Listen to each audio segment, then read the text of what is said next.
একটু মেকআপ করে দিতে হতো তাহলে ডাক্তারকে।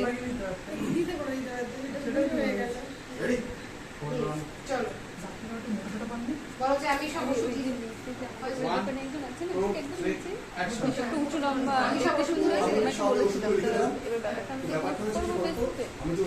কোনো কিছু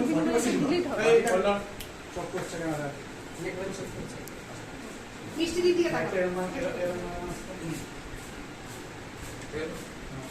তো আমি ওষুধগুলো দিলাম প্রথমত, এগুলো তুমি খাবে, এগুলো না মানে 40% করে দিতে হয়। বাকিটা তুমি নিজের প্রতি মানে সেই রূপে খাবে, তুমি নিজেকে নিজে সঠিক করতে পারো।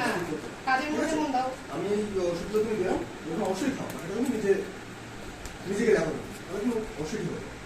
চিন্তার কোনো কারণ নেই, কোনো কারণ নেই, সব ঠিক আছে, সব ঠিক আছে। এটা দিলাম, হ্যাঁ, ঠিক আছে, ওটা ছিল ঠিক আছে, বাস বাস বাস,